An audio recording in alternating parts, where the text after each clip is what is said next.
Vamos abrir a palavra do Senhor no Evangelho de Marcos. Nós estamos numa sequência de mensagens expositivas no Evangelho de Marcos e hoje, com a graça de Deus, agora pela manhã, nós estaremos meditando no capítulo 1, versículo 29 ao 34. Evangelho de Marcos, capítulo 1, versículo 29 ao 34. E a nossa oração é que o Senhor, de fato, nos edifique nesta manhã, fale ao nosso coração a partir da exposição da sua palavra. Diz assim a palavra do Senhor. Quem está em casa, por favor, pegue aí a sua Bíblia. Você que está com a sua família reunida, faça desse momento um momento devocional, um momento de comunhão com Deus, um momento de aprendizado da palavra do Senhor. Não fique disperso. Reserve esse momento para adorar o Senhor e aprender mais da sua palavra. Diz assim: e saindo eles da sinagoga, foram com Tiago e João diretamente para a casa de Simão e André. A sogra de Simão achava-se acamada com febre e logo lhe falaram a respeito dela. Então, aproximando-se, tomou-a pela mão e a febre a deixou, passando ela a servi-los. À tarde, ao cair do sol, trouxeram a Jesus todos os enfermos e endemoniados. Toda a cidade estava reunida à porta, e ele curou muitos doentes de toda sorte de enfermidades. Também expeliu muitos demônios, não lhes permitindo que falassem, porque sabiam quem ele era. Vamos orar mais uma vez, meus irmãos, pedir ao Senhor que nos abra a porta à palavra e fale ao nosso coração, em nome de Jesus.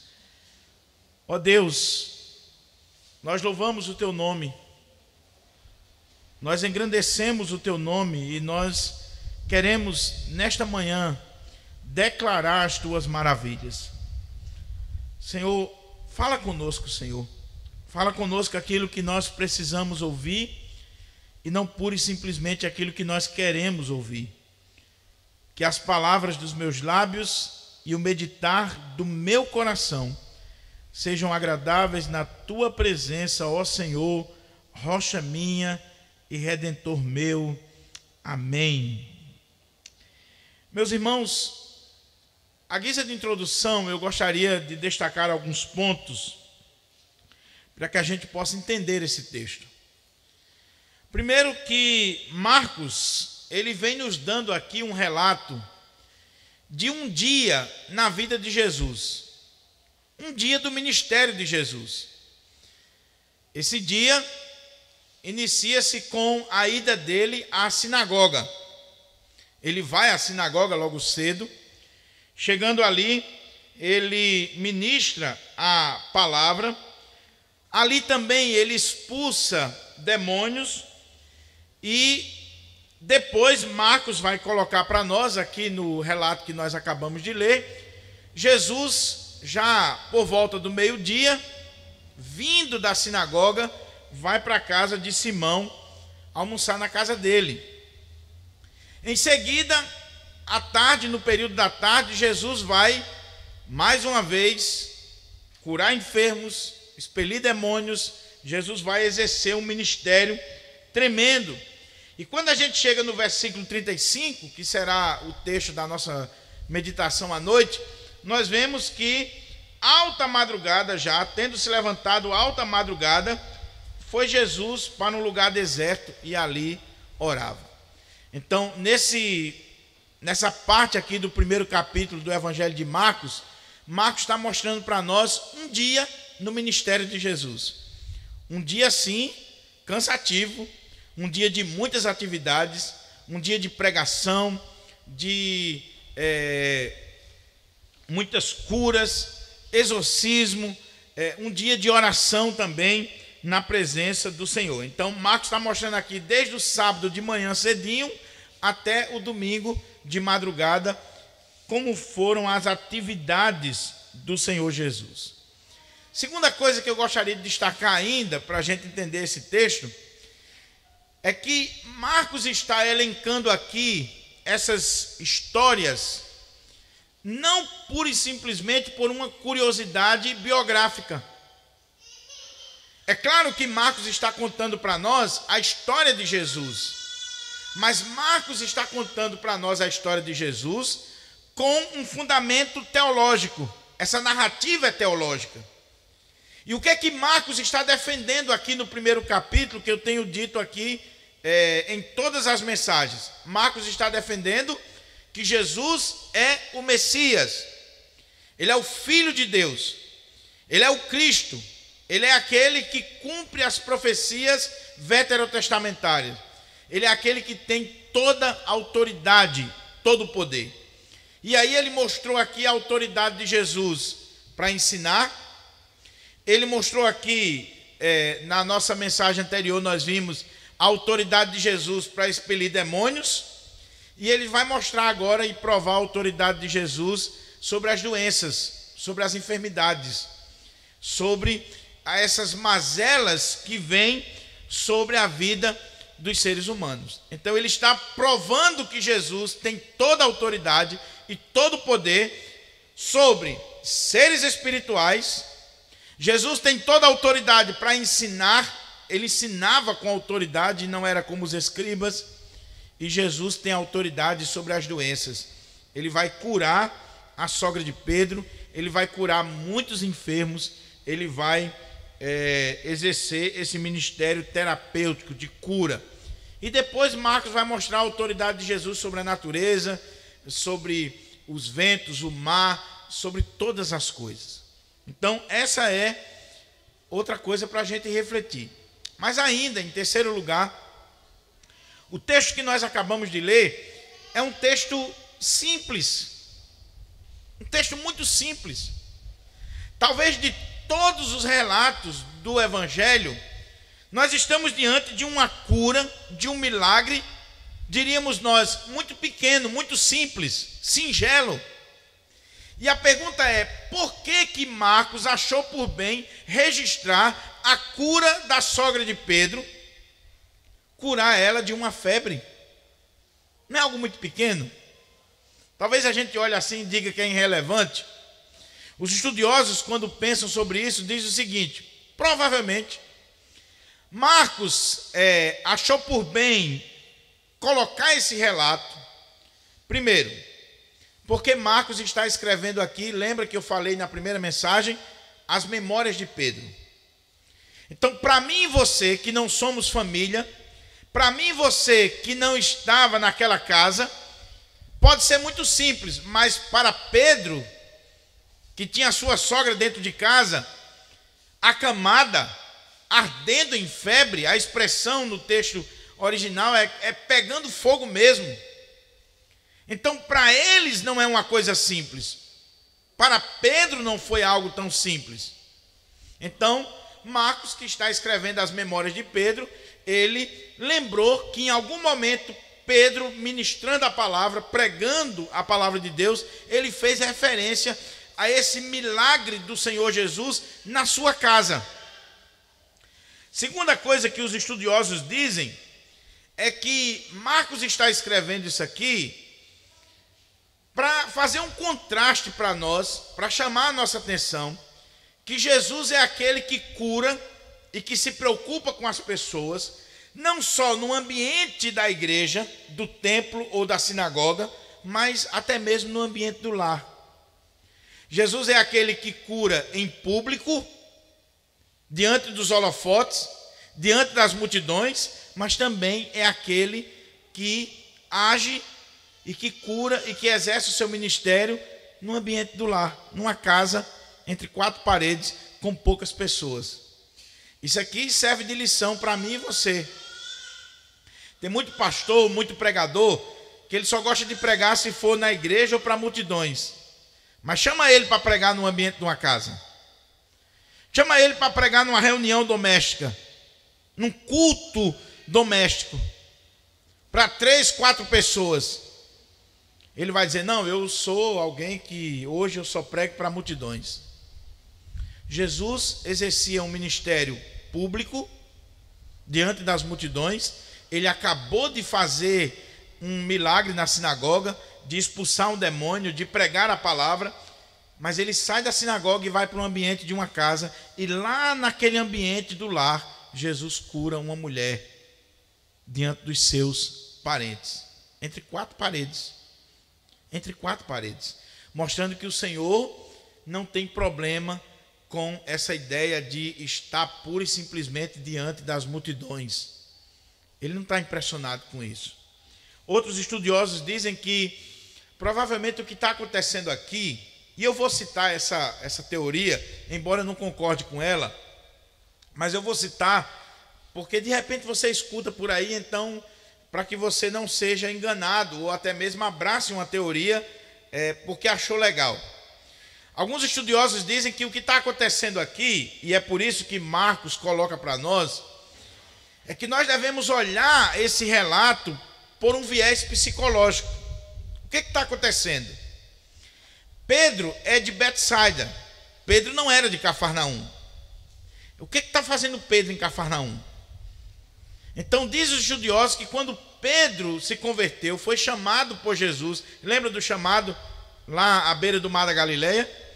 Quando Pedro larga a pescaria para seguir o Senhor Jesus, ele, junto com a sua família, com a sua esposa, vai morar na casa do sogro e da sogra. Então diz alguns estudiosos que aqui não necessariamente era a casa de Pedro, mas era a casa da sogra de Pedro, e que Pedro foi morar com ela, por uma circunstância de que ele agora não tinha mais a empresa de pesca, não estava mais exercendo a sua atividade. E aí, por uma questão psicológica, talvez isso deu confusão com a sogra. É uma coisa que não existe ainda hoje. Hoje ninguém tem problema com sogra, ninguém, pelo menos quem está aqui na igreja, quem está me assistindo, ninguém tem problema com sogro e sogra, tá certo? Então, provavelmente a sogra de Pedro reclamava porque ele havia deixado a pesca, havia deixado as redes, e quem sabe os seus netinhos estavam passando dificuldade, ou a sua filha estava passando dificuldade, e aí trouxe para morar dentro de casa para dar um suporte para a sua filha. E nesse íntere dessas disputas, dessas coisas, talvez essa mulher adoeceu, e aí Pedro está indo para casa com Jesus, e eles vão rogar a Jesus que Jesus cure aquela mulher, faça um milagre na vida daquela mulher. É claro que isso é um roteiro para um filme, né? O texto não deixa claro isso, o texto não defende essa ideia.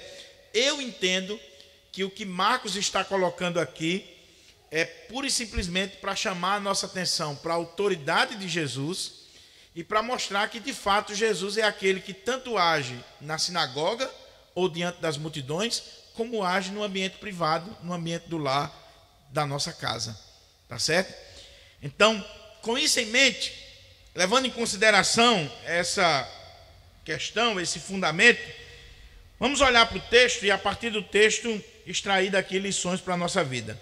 O texto começa dizendo assim, versículo 29. E saindo eles da sinagoga, foram com Tiago e João diretamente para a casa de Simão e André. Terminou o culto na sinagoga. Era muito comum entre os judeus a refeição do Shabat, ou a refeição do sábado, no dia do Senhor, que acontecia por volta do meio-dia, era a refeição mais importante da semana.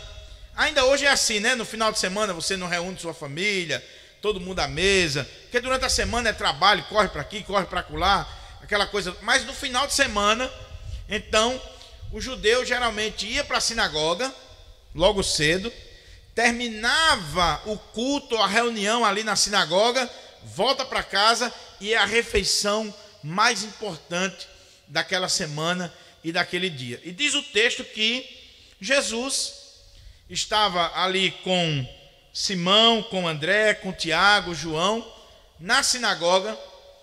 eles participaram da devocional na sinagoga, e quando terminou aquele serviço litúrgico, diz que eles, saindo da sinagoga, eles foram com Tiago e João diretamente para a casa de Simão e André.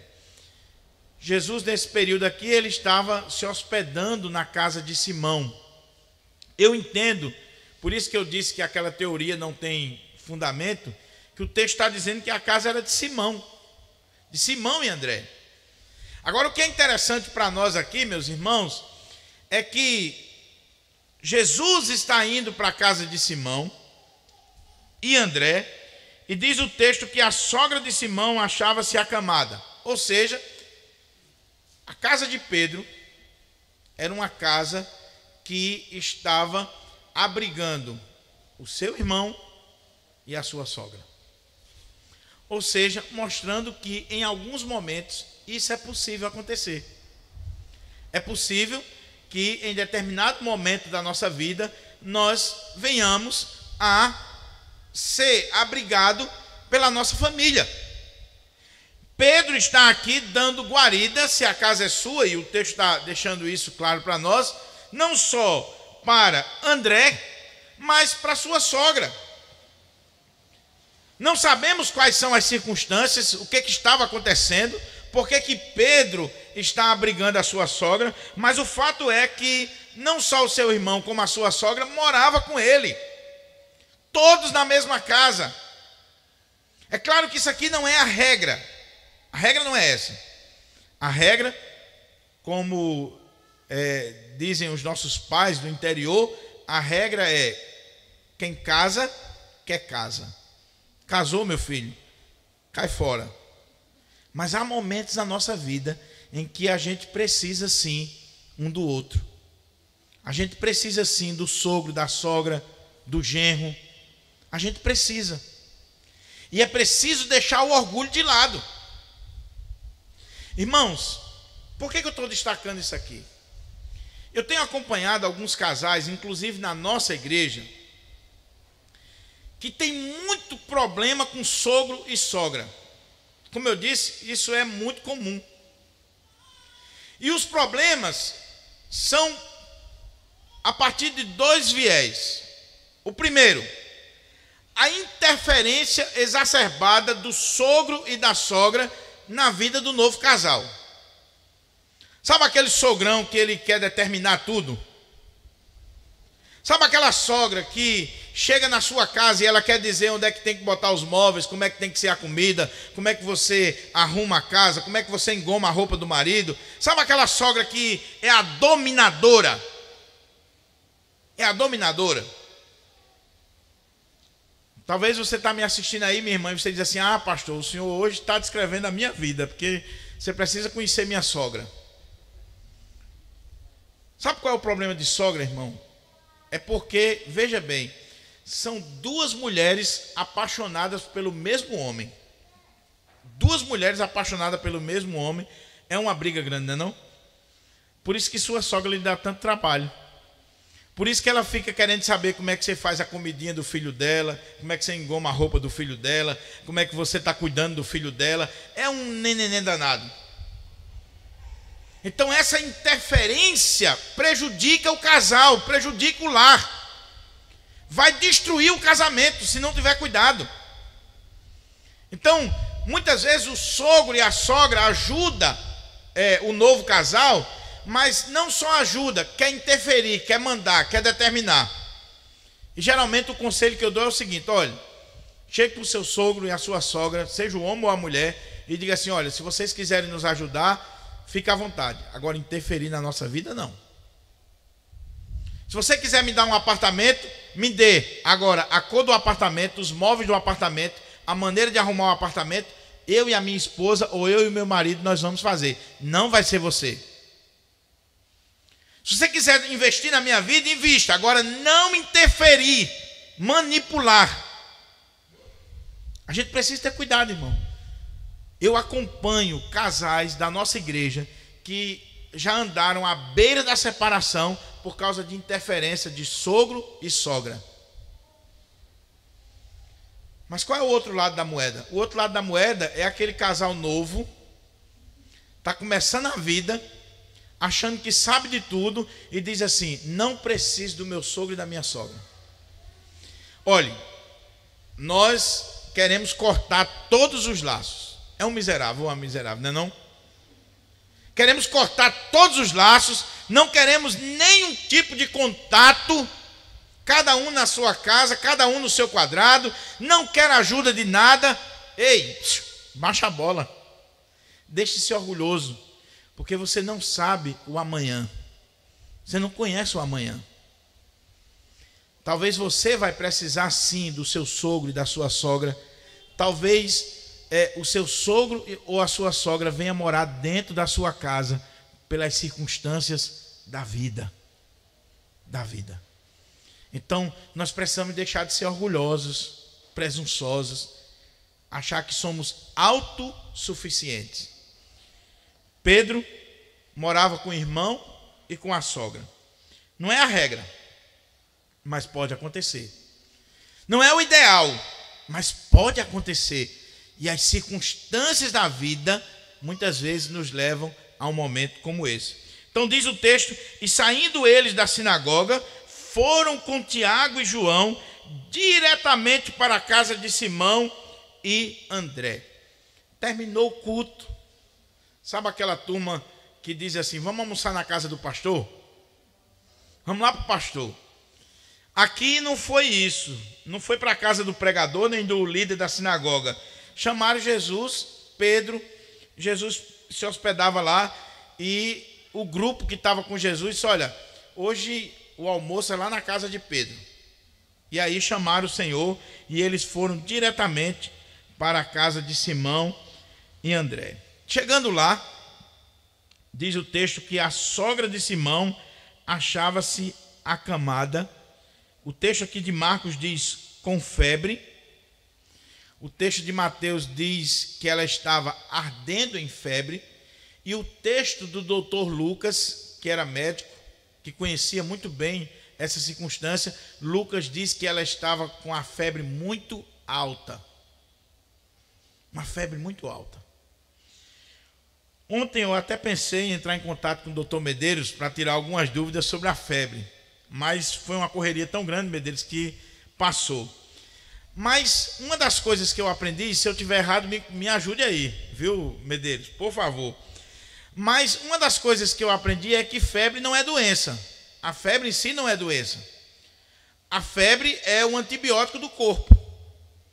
A febre é uma reação do nosso organismo a uma infecção, seja viral ou seja bacteriana. Então, quando o nosso organismo tem uma infecção por esses dois caminhos, o corpo, que normalmente a sua temperatura é entre 36 e 37,5, é o normal do nosso corpo, então o nosso corpo ele vai reagir. Seja um vírus, seja uma bactéria, ele vai reagir, ou aumentando a temperatura, ou diminuindo muito a temperatura. E aí ele faz isso para combater aquela infecção, para combater aquela doença. Por isso que os médicos, os pediatras, e a gente tem muita criança aqui na igreja, até minha netinha está aqui, tem muitos pais novos, primeira viagem, marinheiro de primeira viagem, que o bebezinho está com febre, ou a criancinha está com febre, corre para o hospital.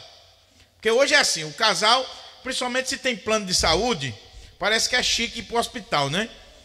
Eu lembro que quando eu pastoreava em outro bairro aqui da cidade, tinha uma irmã da nossa igreja que ela ia todos os dias para o posto de saúde.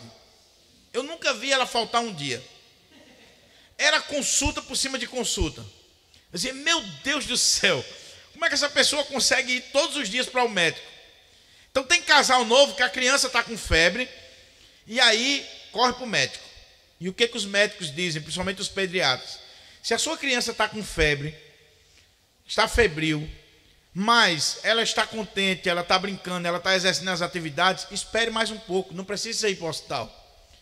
Porque aquilo ali é o organismo reagindo, é o corpo reagindo. Aí você corre para o médico e aí você pode induzir o médico a cometer um erro no diagnóstico do seu filho. Então espere pelo menos um dia. É claro, se a criança está com febre e essa febre está aumentando e a criança está triste, não consegue exercer suas atividades, aí é preocupante. Mas ela está febril e ela está brincando, ela está correndo para lá e para cá. Espere pelo menos um dia para você procurar um médico. Então a febre é uma reação. E na época de Jesus, apesar de de ser algo muito comum esse problema da febre entre os judeus, havia uma questão em volta disso aqui. Pelo menos 3 tipos de febre são diagnosticadas na época de Jesus. Uma febre que eles chamavam a febre de Malta, a febre tifoide e a febre aqui provocada pelo mosquito que traz a malária, que era mais grave. E que geralmente quando a Bíblia utiliza essa ideia de febre alta ou ardendo em febre, está relacionada a essa questão da malária. Porque a região de Cafarnaum é uma região pantanosa. Então, geralmente as pessoas dessa região eram infectados pela malária e aí elas começavam a ter febre, calafrios, e se não cuidasse ela poderia morrer. Então, por isso que o milagre aqui não é uma coisa tão simples quanto parece. Lembra daquele servo do centurião, quando o centurião procura Jesus e diz que o servo dele está para morrer e tal, e que o Senhor vem na casa dele, e aí Jesus diz, pode ir que o teu servo já está curado. Quando ele está chegando perto de casa, os seus empregados vêm e dizem, olha, o servo está curado. E ele diz, quando foi que ele ficou curado? Diz, foi ontem a tal hora, a febre o deixou. Aquele cara estava à beira da morte por causa de uma febre muito alta, talvez uma malária. Então a sogra de Pedro, olha como é que o texto diz, a sogra de Simão achava-se acamada, com febre, como diz Mateus, ardendo em febre, como diz o doutor Lucas, com uma febre muito alta. Então não era uma coisa tão simples, ela não estava febril, pura e simplesmente, ela estava com algo muito grave no seu corpo, acamada com febre. E aí diz o texto que a sogra de Simão achava-se acamada com febre e logo lhe falaram a respeito dela. Se você comparar os evangelhos sinóticos, Jesus teve essa informação talvez antes de chegar na casa. Talvez esse almoço aqui, essa ida de Jesus para a casa de Pedro, foi exatamente provocada por essa circunstância. Porque não só contaram para Jesus a respeito do estado daquela mulher, mas diz os evangelhos sinóticos, Mateus e Lucas, que eles rogaram a Jesus para que Jesus curasse aquela mulher, fizesse algo na vida daquela mulher. O que é que nós podemos aprender daqui, meus irmãos? Para a gente não perder aqui as aplicações do texto. Primeiro, Pedro era casado. Então, se Pedro era casado, e de acordo com os católicos romanos, Pedro foi o primeiro papa, então os papas e os padres deveriam casar, imitar o primeiro papa. Pedro nunca foi papa, a gente sabe disso, mas já que eles defendem que Pedro foi papa, eles deveriam imitar Pedro, casar assim como Pedro. Segunda coisa, nós vemos aqui o cuidado que esses irmãos estavam tendo para com aquela mulher, rogando por ela. Por que isso aqui deve chamar a nossa atenção, meus irmãos? Porque a cultura daquela época não valorizava a mulher. É uma mulher idosa, doente, acamada, e que o natural seria descartar. Não é assim nos nossos dias? O que acontece nos nossos dias com os idosos? Você quer ver o que acontece nos nossos dias? Faça uma visitinha aqui ao LAI para você ver. O que os filhos fazem? Filhos, não estou falando de gente do mundo lá fora não. Filhos muitas vezes de crente. Pega os seus pais, idosos, doentes e joga em um abrigo. Às vezes é até melhor, porque está sendo maltratado no ambiente da família, no seio da família, e pelo menos no abrigo ele vai ser cuidado. Mas se hoje, na nossa cultura, as pessoas são descartadas pelos seus próprios parentes, imagine naquela época uma mulher idosa, doente, talvez com uma malária grave, acamada. Por que rogar por ela? Por que investir na vida dela? Isso mostra para nós, meus irmãos, que nós devemos interceder uns pelos outros.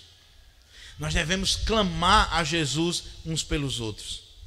Nós devemos olhar para as pessoas e amá-las, valorizá-las, reconhecer a sua importância, o seu valor. A sogra de Pedro tinha importância sim para ele. Alguns dizem, como piada, que Pedro negou Jesus porque Jesus curou a sogra dele. É uns exegetas tremendo, né? Mas não foi isso que aconteceu. Pedro valorizava a sua sogra. Tiago, André, aqueles irmãos, eles rogaram por ela, intercederam ao Senhor Jesus pela vida dela. Senhor, olha, minha sogra está ardendo em febre, está acamada, está doente. Senhor, faz alguma coisa por ela. Senhor, cura, restaura a vida dela. Veja como é que está o estado dela, Senhor. Intercederam por aquela mulher. Você tem intercedido por alguém? Você se importa com as pessoas? Você valoriza as pessoas? Irmãos, eu tenho contato assim, não só com o LAI, mas também com o Abrigo dos Velhos da minha cidade, porque eu tenho amigos que trabalham lá. E a gente escuta relatos assim, terríveis.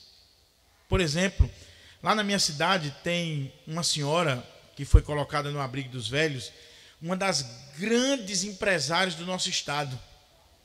Sabe o que os filhos fizeram para não ter trabalho com ela? Herdaram toda a herança, levaram, deixaram ela lá no abrigo e disseram assim: nós vamos ali e a gente volta daqui a pouco para lhe buscar. E ela fica esperando até hoje. A cuidadora dela diz que muitas vezes ela chora. Final de semana ela troca de roupa e diz assim: não, meu filho vem me buscar. Meu filho vai vir me pegar para levar para o shopping. Nunca foram lá, nunca. Aqui no LAI, tem filho que passa 2, 3 anos sem vir ver os pais, ou familiares que não vêm ver a sua família. Teve um caso de uma senhora que faleceu, e ligaram para o filho dela, um grande empresário aqui de Natal, e aí ele disse assim: pode enterrar por aí mesmo, a gente não vai aí não. É assim que o ser humano é tratado. Jesus está indo para a casa de Simão, e quando ele está indo para lá, rogaram por essa senhora que está acamada, doente, que está no estado em que o mais natural seria descartá-la. Mas eles não descartaram. Eles rogaram ao Senhor por aquela mulher. E diz o texto que então, aproximando-se, tomou-a pela mão. Se você ler o relato de Lucas, que é mais detalhado, e Lucas era médico, lembre-se disso, Lucas era médico. Como é que um médico atende o seu paciente? Está aqui, doutor Medeiros sabe muito bem. Como é que um médico atende o seu paciente? Geralmente ele se inclina para cuidar do paciente. Só Lucas dá esse detalhe. Lucas diz que Jesus, antes de tomar essa mulher pela mão, ele inclinou-se sobre ela e tomou essa mulher pela mão. Jesus chega ali naquele leito e olha aquela mulher enferma, ardendo em febre, pegando fogo, com calafrios, sofrendo à beira da morte, e ele inclina-se como um médico amado, como alguém que vem trazer cura, que vem trazer consolo e conforto para aquela vida. E ele toma pela mão. Dizem alguns estudiosos que talvez Lucas colocou isso, porque já naquela época de Lucas, os médicos eram daquele tipo de médico. Sabe aquele médico que você vai... Eu ia dizer no serviço público, mas não é só no serviço público não. Quem tem plano de saúde, muitas vezes passa por isso. Você já entrou na sala do médico, e aí o médico, de cabeça baixa, ele nem olhou nos seus olhos, nem olhou para você, e ele assim, o que é que você tem? Ah, doutor, isso assim, toma. Não, doutor, mas eu queria explicar. Vai embora, vai embora. Eu já contei aqui, mas eu vou contar de novo, porque tem pessoas novas, visitantes. Quando eu era menorzinho, eu fui para o médico com minha mãe, e aí nós entramos na sala do médico, eu estava gripe, garganta, esses problemas todos. E aí eu fui para o médico com minha mãe, e o médico muito bruto lá de Currais Novos, está lá até hoje, eu não vou nem dizer o nome dele. Muito amigo de minha mãe, muito brincalhão, desses brutos. E aí, ele conversando com minha mãe, e eu do lado, e aí ele disse, o que é que tem o menino? Aí minha mãe disse, ele está com a garganta inflamada, não sei o que e tal. E ele veio, olhou assim para mim, aí se dirigiu para o camarada que estava do lado e disse assim, faça uma injeção assim, assim, assim. Na hora, eu olhei para ele e disse, doutor, não dá para o senhor passar um comprimido não, porque eu não tomo injeção não. Aí ele disse, olhou para o cara e disse, faça duas. Isso foi tão importante na minha vida que eu guardo até hoje, viu, irmão? E aí eu disse, doutor, desde pequeno também já era bruto. Eu disse, doutor, eu disse ao senhor que eu não tomo uma, quanto mais duas. Ele disse, faça três. Quando ele disse três, eu só fiz abrir a porta do consultório e pegue carreira. E ele disse, pega o doido. Eu fiz carreira do hospital para a casa de minha mãe, é muito distante, mas nesse trajeto, correndo e minha mãe atrás, eu fiquei bom da gripe, da febre, da garganta. Eu fiquei bom de tudo. E mãe dizendo assim, quando chegar eu vou dar uma lapada e não sei o quê. E você pode morrer que eu não levo mais para o hospital. Eu acho que a carreira, o medo da surra e a palavra do médico, Medeiros, foi assim. Até hoje, quando esse médico encontra minha mãe, eles são muito amigos, ele diz assim, cadê o doido que correu? Mas o médico, Jesus, é aquele que olha para o paciente, que se inclina sobre o paciente, que toca no paciente, que se importa com o ser humano. Com o ser humano. Ele não está ali por causa de um salário que ele recebe, ele não está ali numa posição mais alta do que o outro, ele está ali como alguém que fez um juramento para defender a vida e lutar pela vida. E é isso que Jesus está fazendo. Ele toma pela mão, ele toca. Você já passou por isso? De você estar no leito e o médico chegar a tocar em você, o quanto isso é importante? Porque tem médico que acha que você é leproso, né? Não tem coisa pior do que o cara chegar perto de você e achar que você é leproso. Mas aquele médico que chega, conversa com você, toca em você, está ali no leito. No leito. O texto diz que Jesus tomou essa mulher pela mão. Lucas diz que ele se inclinou sobre ela, mostrando amor, mostrando carinho, o cuidado do Senhor sobre aquela vida.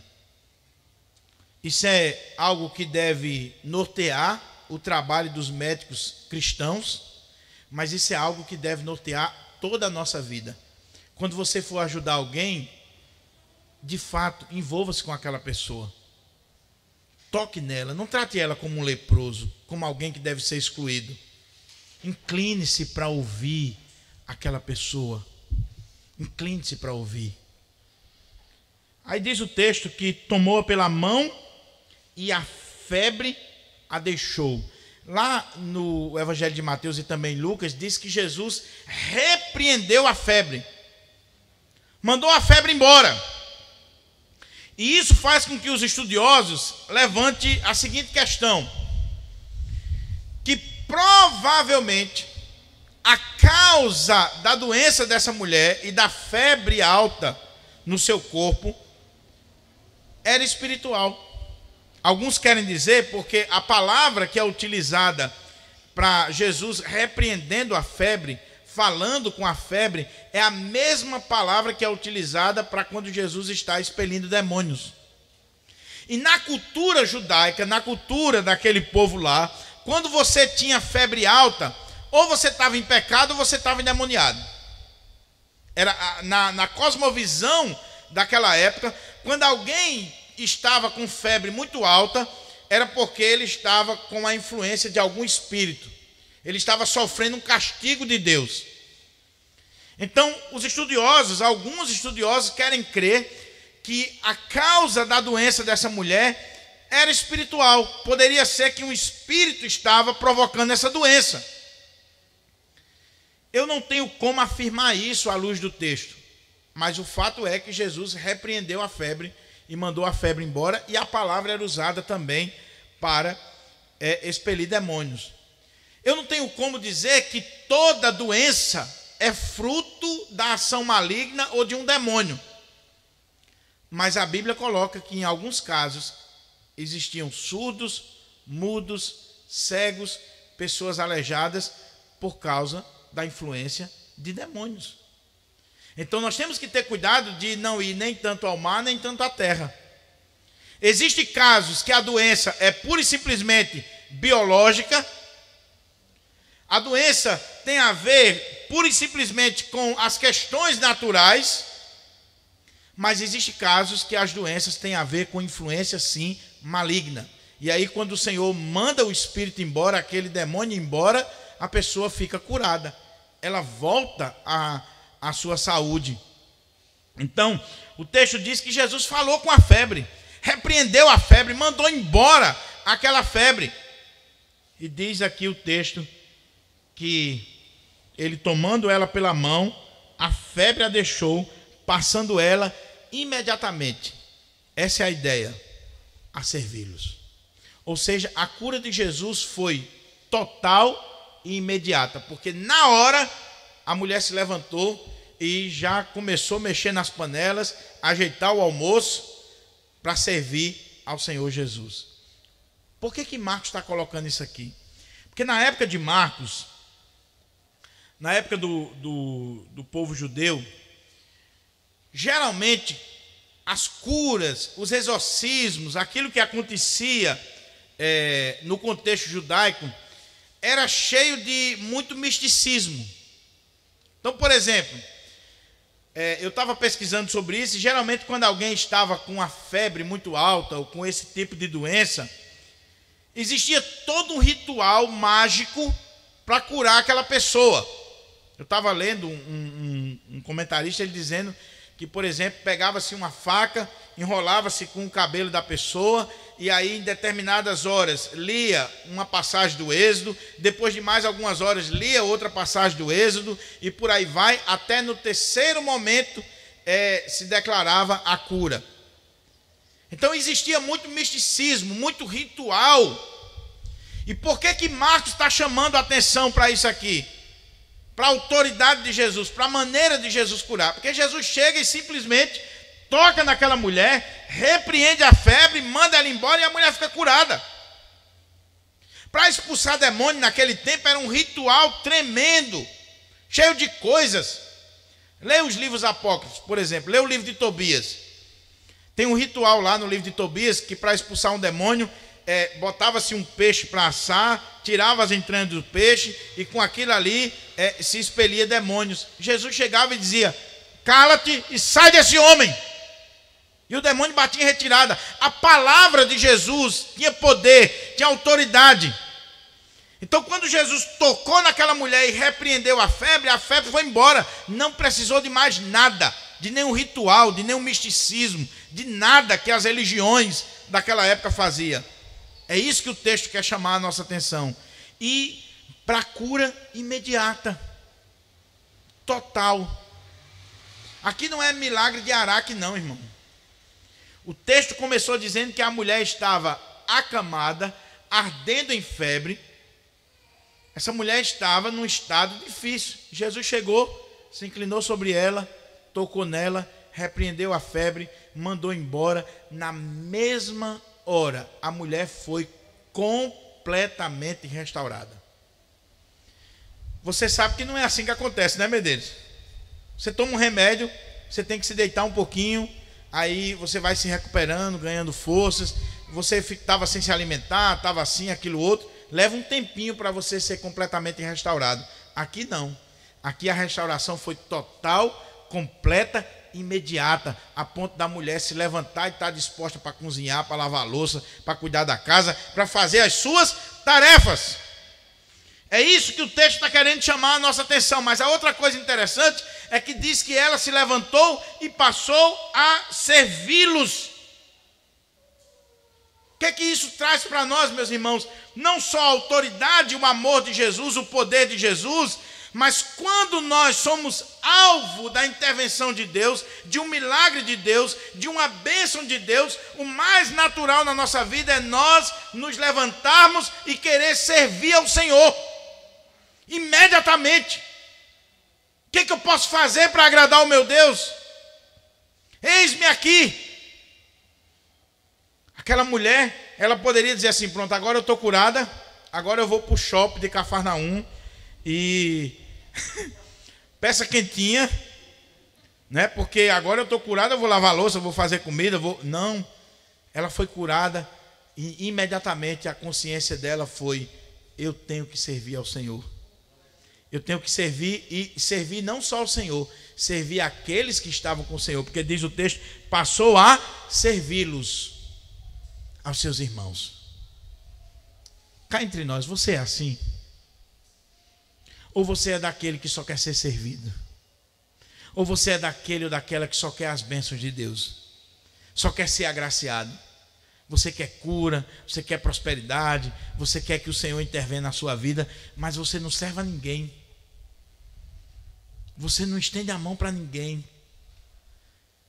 Você é daquele tipo de pessoa que vem para a igreja, senta no banco, participa, você quer uma pregação boa, um louvor bom, você quer que a igreja esteja limpa, que tudo esteja acontecendo, agora não conto com você para nada, você só quer ser servido. Aqui em Pirangi não tem isso não. E ainda tem uma galera que, além de agir dessa forma, ainda é daqueles que diz assim: olha, pastor, o louvor hoje não foi legal, a pregação, o senhor cometeu 50 erros de português que eu contei, os irmãos não trocaram a água do bebedouro, o estacionamento não está do jeito que eu quero, o irmão que ficou conferindo ali a temperatura errou. Oh, meu amado irmão, se Deus fez alguma coisa na sua vida, se você é crente, se você é salvo em Cristo Jesus, sabe o que deve despertar no seu coração? Senhor, onde é que o Senhor quer me usar? Eu quero te servir. Eu quero fazer diferença na vida da igreja, na vida das pessoas. Eu quero servir. Eu estou aqui para servir. Alguns anos atrás, nós ainda temos alguns minutinhos aqui, eu ouvi um testemunho de um camarada lá numa região de Minas Gerais. A irmã chegou para o pastor e disse: olha, pastor, meu esposo é extremamente orgulhoso. O cara parece que era até um médico da cidade, um dos médicos famosos da cidade. Disse: meu marido é extremamente orgulhoso e ele não gosta da igreja, não gosta do Senhor, e ele trata a igreja com desdém. Mas ele disse que no dia que o senhor quiser conversar com ele, assim no nível intelectual e tal, ele está disposto a conversar com o senhor. E o pastor botou aquele camarada debaixo do joelho. Disse: vamos orar por ele? Vamos clamar ao Senhor pela vida dele, minha irmã. Clamaram por aquele homem. Um dia aquele homem foi para a igreja, ouviu a palavra e foi tocado pelo Espírito Santo. Aí ele chegou para o pastor e disse assim: pastor, Deus transformou minha vida, mas eu sou muito orgulhoso. O senhor não tem noção de como eu sou. Eu queria lhe pedir uma coisa. O pastor disse: o quê? Ele disse: Deus me salvou, Deus mudou a minha vida aqui nessa igreja. E eu queria pedir ao Senhor para, a partir de hoje, durante um tempo, eu quero lavar os banheiros da igreja, depois do culto. Eu vou vir lavar antes do culto, depois do culto. Eu quero passar o pano aqui, eu quero cuidar, eu quero fazer a zeladoria. O cara da prateleira de cima. E o pastor, sabiamente, disse: tranquilo, meu irmão, a tarefa é sua. Pode pegar o pano, a vassoura, o material de limpeza. Ele ia lá, antes do culto, lavava os banheiros. Depois do culto, os irmãos utilizaram, lavava os banheiros. Depois, ele começou a ficar na porta recebendo as pessoas. Hoje, esse é um dos líderes da igreja presbiteriana naquela região. Deus mudou aquela vida. Meu amado irmão, em nome de Jesus, se o Senhor fez um milagre na sua vida, uma das provas de que você é uma nova criatura é que você quer servir a Ele e àqueles que são dele, a sua igreja. Você tem que olhar assim e dizer: onde é que o Senhor me quer aqui? Qual é a tarefa que o Senhor tem para mim? Qual é a área? Você está vendo uma área aqui na igreja que está deficiente? Você está vendo uma área problemática aqui na igreja? Puxa, você está tendo a visão, você está enxergando e você sabe como ajudar? Vai lá, ajuda, se empenha, passa a servir, pode ser na cozinha. Tem uma família que acabou de chegar aqui na igreja há pouco tempo. E da Silva sabe de quem eu estou falando. No dia que eles vieram aqui conversar comigo, já estavam frequentando a igreja. No dia que eles vieram conversar comigo, aí olharam assim para aquela parte ali da cozinha. Aí a irmã disse assim: pastor, eu quero só lhe pedir uma coisa. Eu disse: o quê? Ela disse: eu quero que o senhor me deixe, quando tiver almoço, essas coisas, eu quero estar de dentro na cozinha, lavando o prato, cuidando das coisas, porque eu e meu marido, nós somos assim. Então a gente pode fazer isso. Digo: minha irmã, que bênção. Que bênção. Porque tem alguns que no dia do almoço come e deixa até o prato na mesa. Não tem coragem nem de levar o prato lá dentro para alguém lavar. Quanto mais lavar. Servi-lo. Ela teve prazer. Aquela mulher se levantou. Irmãos, tem trabalhos espirituais e tem trabalhos que são espirituais também, mas que aos olhos humanos não é tão espiritual assim, né? Fazer o almoço depois do culto. É claro, depois do culto aqui a gente precisa almoçar. Então tem que ter alguém fazendo o almoço, cuidando do almoço. Aquela mulher se levantou e servia aqui nesse momento, era o quê? O almoço, a refeição.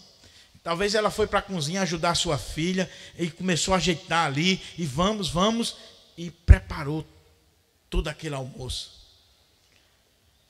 Caminhando para a conclusão, olha o que diz o texto.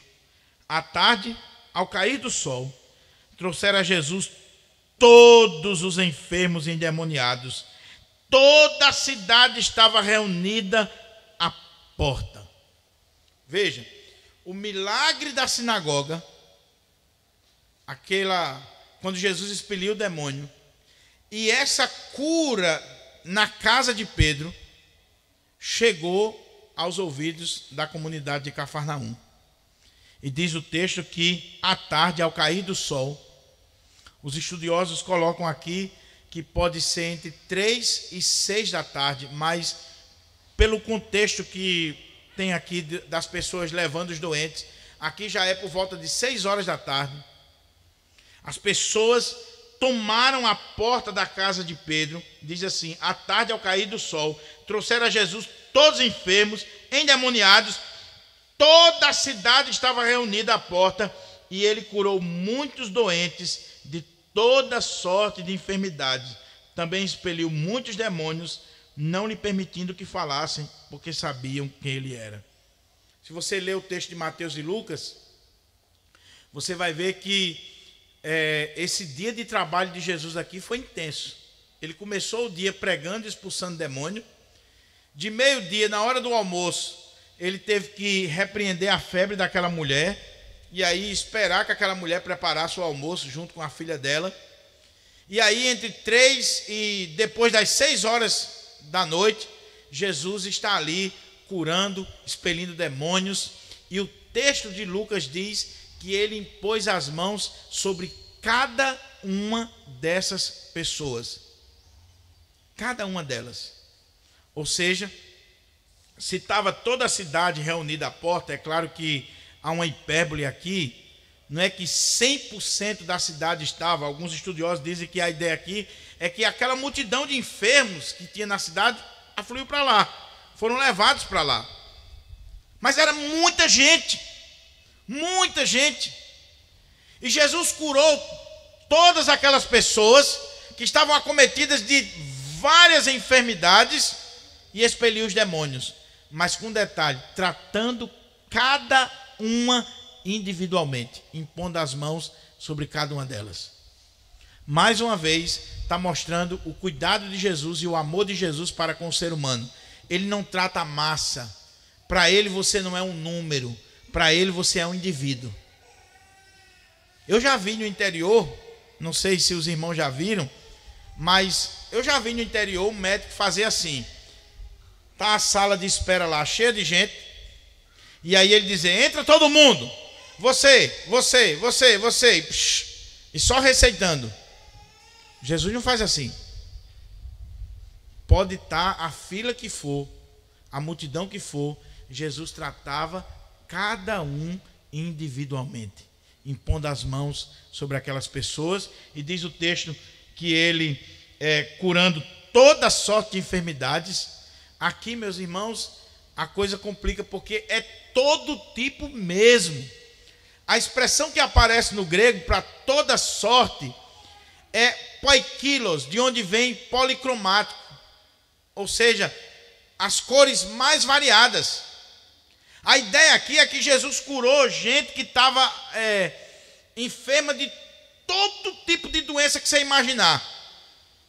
Talvez doenças que até hoje não foram descobertas ainda, mas Jesus, naquele dia, Jesus estava curando, Jesus estava trazendo saúde para aqueles povos e expelindo os demônios daquelas pessoas. Foi um dia, sim, de trabalho intenso. Jesus está sacrificando a hora do seu descanso. O que mais Jesus queria? O que é que você quer depois do almoço? Diga aí. O que é que você quer depois do almoço? Eu, pelo menos, tenho uma turma aqui que às vezes vai almoçar lá em casa. A gente termina de almoçar, eu digo assim: eu vou fazer uma oração por você ali no quarto. Fica à vontade aí, mas eu vou orar por você. Né, Júlio? Pode ficar à vontade aí. Se quiser comer mais, coma, toma água, suco. A geladeira está aí, a garrafa de café. Eu vou ali para o meu quarto orar por você. E não incomode não, que senão eu faço uma oração imprecatória pela sua vida, que eu vou dormir, eu vou descansar. Jesus aqui não teve tempo de descanso. Ele teve que atender essa multidão que estava à porta da casa de Pedro. Imagina aí uma multidão na sua porta. A casa de Pedro. Quando eu morava em frente à igreja, é uma bênção morar do lado da igreja ou em frente, né? Quando eu morava em frente à igreja, a congregação porta com porta. Antes de eu ser pastor, quando eu era jovenzinho na igreja, né? Eu fui educado na Assembleia de Deus, e geralmente na Assembleia de Deus no interior as casas a casa pastoral é pegada com o templo. E aí eu achava aquilo belíssimo. Eu dizia: quando eu for pastor, eu quero a minha casa do lado da igreja, assim. Olha que coisa linda. Hoje, se eu pudesse, a minha casa era na outra cidade. Na outra cidade. Tem uns cananeus que terminam o culto assim: reverendo, nós vamos para lá. Para lá? Está por fora. Então, assim, é claro que a gente recebe com carinho e tal, mas principalmente uma turma que vai e traz bênção, né? Mas Jesus não teve descanso, e ele está atendendo aquelas pessoas, curando, expelindo demônios, fazendo uma limpeza geral sobre aquela comunidade. Encerrando, meus irmãos, o texto diz que Jesus expulsou aqueles demônios, não permitindo que falassem, porque sabiam quem ele era. Aqui daria outra pregação, mas deixa eu destacar isso aqui para você. O que está acontecendo?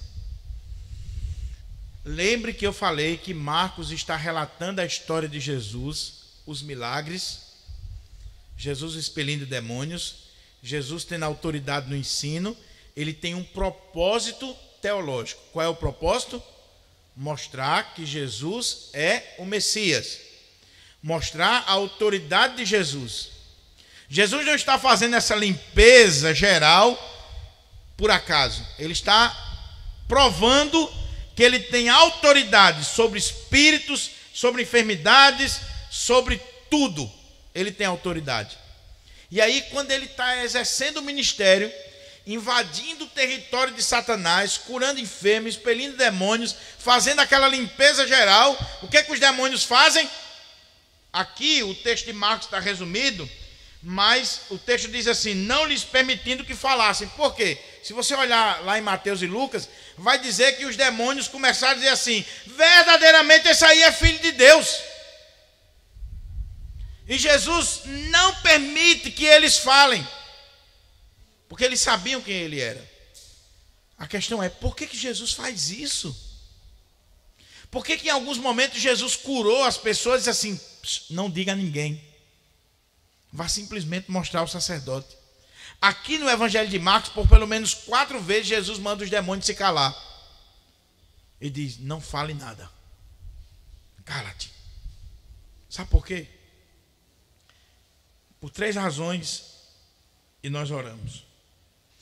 Porque primeiro, provavelmente o que está acontecendo aqui é que esses demônios, quando eles começaram a dizer assim: ele é o Filho de Deus, ele é o Santo de Deus, por causa de todas essas curas, esses milagres que estavam acontecendo, o que os demônios estavam fazendo não era aqui exaltando a Cristo, não. O que eles estavam fazendo era: nós vamos começar a proclamar que ele é o Messias, que ele é o Filho de Deus, vamos começar a colocar no data show as obras dele, porque a perseguição sobre ele vai vir mais rápido.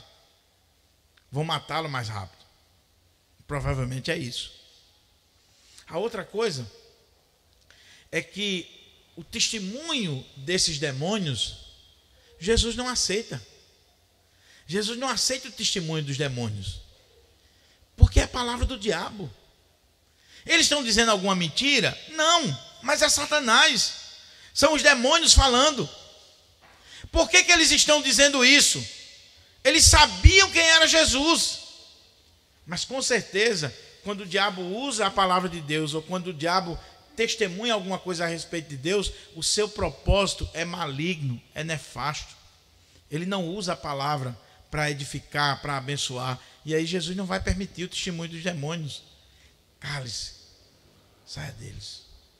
A outra coisa é que, de fato, o que Jesus estaria fazendo aqui? Jesus estaria impedindo que ele fosse reconhecido antes do tempo. Aqui é um dos temas do Evangelho de Marcos, chamado segredo messiânico. O segredo messiânico está sendo revelado paulatinamente, de acordo com a capacidade dos ouvintes, daquelas pessoas. Jesus está se revelando.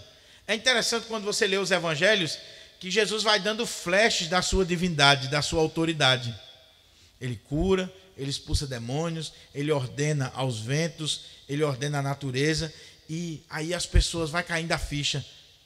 Opa, ele não é um homem comum, ele é o Filho de Deus. E alguns só vai cair a ficha lá na hora da crucificação, outros só vai cair a ficha na ressurreição. Ou seja, o Senhor vai se revelando paulatinamente e de acordo com a capacidade de cada um. Mas o que os demônios estão fazendo? Querendo revelar antes do tempo, adiantar a hora, ou para Jesus ser morto, ou simplesmente eles estão adiantando aquilo que não deveria adiantar. E Jesus disse: cale-se, não permito que vocês falem, não preciso do testemunho de vocês, cale-se, cale-se. Eu aprendo aqui uma lição preciosa que eu aplico para a minha vida. A igreja não precisa de demônios, a igreja não precisa de serviço de incrédulo, a igreja não precisa estar dependendo dos servos de Satanás. A igreja precisa de Deus, da ação de Deus. Para a gente orar, meus irmãos, é esse Jesus que você adora, que você serve, que tem todo o poder, que tem toda a autoridade sobre os seres espirituais, sobre as doenças, sobre o corpo humano. É esse Jesus que você adora. Segunda coisa, esse Jesus que tem todo o poder, que tem toda a autoridade, que ordena um demônio para sair, que ordena a febre para bater em retirada e ela vai, que ordena aos ventos e ao mar e eles lhe obedecem. Esse Jesus é aquele que você está disposto a servir? É aquele que, por exemplo, disse assim: ide por todo mundo, pregai o evangelho a toda criatura, e você cumpre o chamado dele, você obedece a ele? É aquele que diz: sede perfeitos, porque o vosso Pai é perfeito, e você obedece? Ou você é aquele servo de Cristo que não reconhece a autoridade dele sobre a sua vida? Você reconhece a autoridade dele sobre todas as coisas, mas sobre a sua vida ainda ele não é Senhor, ele não é autoridade, e ele precisa ser autoridade sobre a sua vida. Ele é o Messias, o Cristo, o Filho de Deus, o Santo, e é aquele que tem autoridade sobre a nossa vida. Se Jesus não é ainda o Senhor da sua vida, ele também não é o seu Salvador.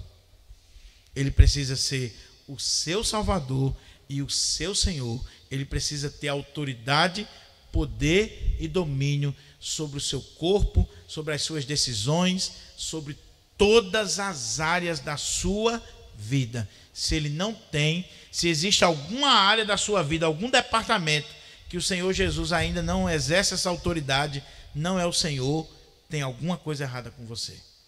Vamos ficar de pé para a gente orar? Pedir ao Senhor que aplique a sua palavra no nosso coração e que essa palavra encontre guarida na nossa vida. Que essa palavra toque eu e você. Talvez você chegou aqui nessa manhã enfermo.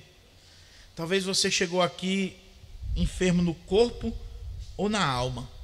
E o Senhor pode curar você, restaurar você, lhe dar uma nova chance, restaurar a sua vida. Mas quando o Senhor faz uma obra na nossa vida, é para que a gente o sirva, é para que a gente glorifique o seu nome. Vamos orar em nome de Jesus. Ó Pai,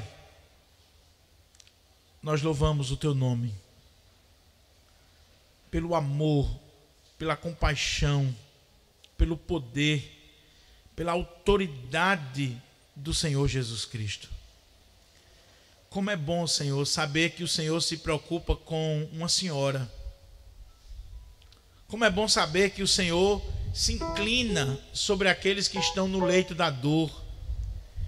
Como é bom saber que o Senhor tem todo o poder e autoridade sobre a febre ou sobre qualquer outra enfermidade, como disse a tua palavra. Como é bom saber que o Senhor expele demônios, que o Senhor tem autoridade sobre os seres espirituais.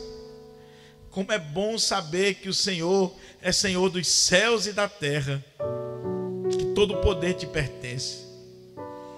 Ó Deus, em nome de Jesus, eu quero pedir que o Senhor faça uma limpeza na nossa vida, que o Senhor nos cure, ó Deus, no corpo e na alma, que o Senhor tire de cada um de nós qualquer tipo de influência maligna, qualquer obra satânica, Senhor, que esteja vindo sobre nós ou sobre a nossa igreja.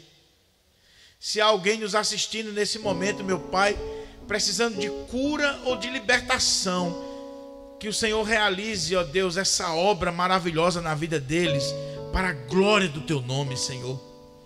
Nós vimos aqui o ministério de cura e libertação do Senhor, e nós cremos que esse ministério ainda é necessário hoje, que o Senhor precisa fazer isso hoje, Senhor, na vida de centenas e de milhares de pessoas, e que o Senhor desperte em nós o amor para com essas pessoas necessitadas.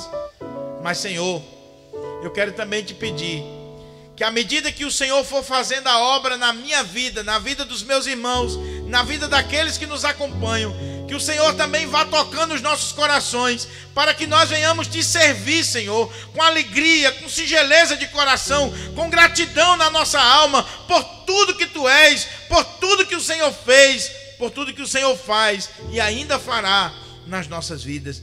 Nós te damos graças, Senhor.